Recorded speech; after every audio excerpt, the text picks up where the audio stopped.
Thanks, guys, for that carrier update this morning. We've got our first top story of the day talking with our Detroit Bureau Chief, Alan Adler. Alan, welcome to FreightWaves Now this morning. Thanks for joining us. Hi, Kaylee. Nice to see you again. Gosh, I wish I could tell you this really is a top story. It isn't even on the site yet, but it is something that's worth talking about. And that is some musings, if you will, from our friends at Aurora Innovation. They are one of the leading, there's about six autonomous trucking companies out there. They're one that actually handles both passenger cars and trucks.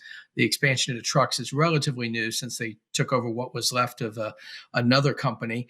But they've got some really interesting stuff from Chris Urmson, who's the CEO there, that they posted as a blog post yesterday. And I was reading through it and I thought, this is kind of interesting. I'm not sure if it's something that's really a top story, but it's definitely giving some idea of direction. You know, Aurora is interesting. We write about them. We write about all of the autonomous trucking companies.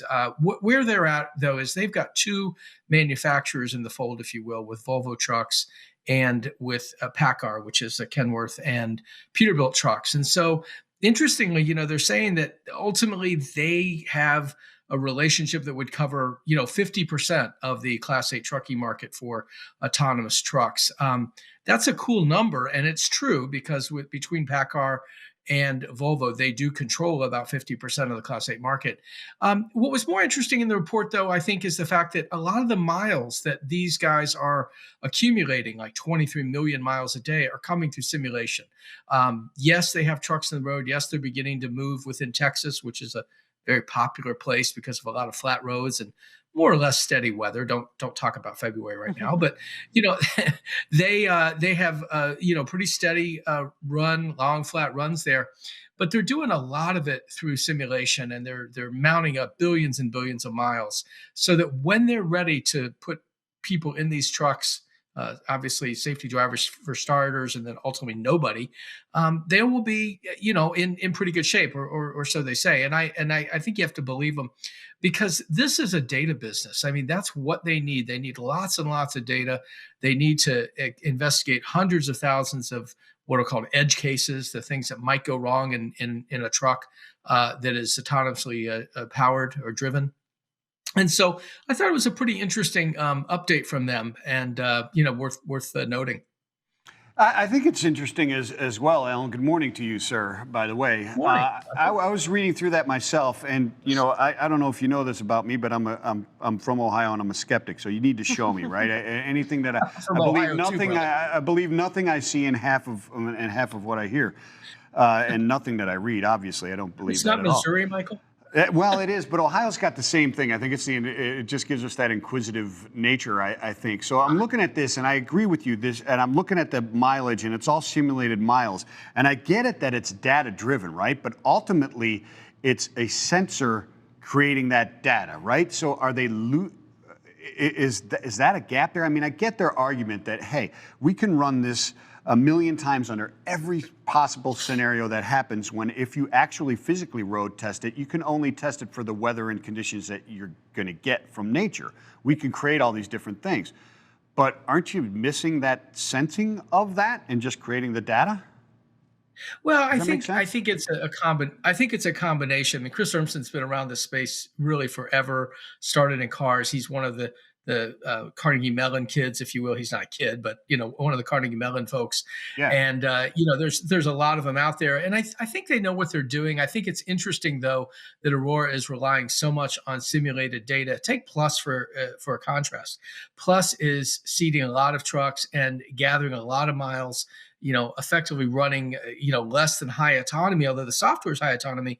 They're treating them more or less as sort of level 2 trucks, if you will, by having the driver in there.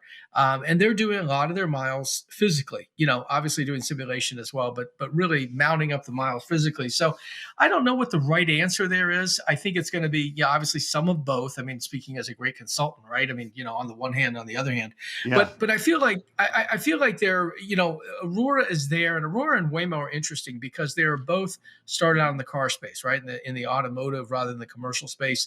They're moving into commercial. They don't have as much experience there. But I think they're beginning to realize that this is where the business is going to start.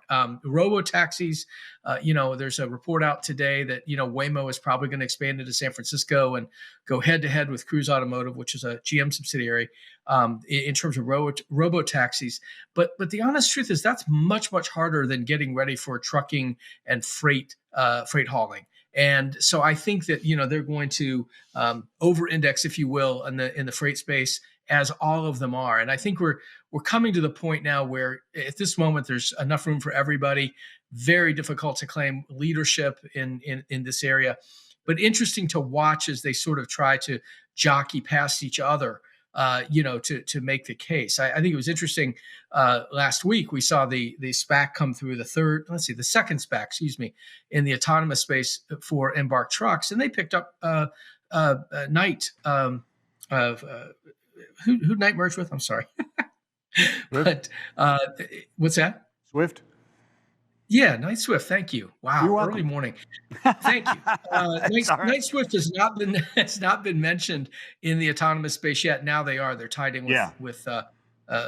with Embark, and of course we saw JB Hunt go in with Waymo for a test in Texas. So everybody's getting on board. Everybody's starting to figure out where they fit in this, and I think it's just a fascinating thing to follow. And I guess a plug here for our Autonomous and Electric Vehicle Summit coming up July 14th, because we've got a lot of the leaders of these companies lined up to speak and to do fireside chats and some of our shows. So should be an interesting day to hear where they're at. I think I taped the first one yesterday.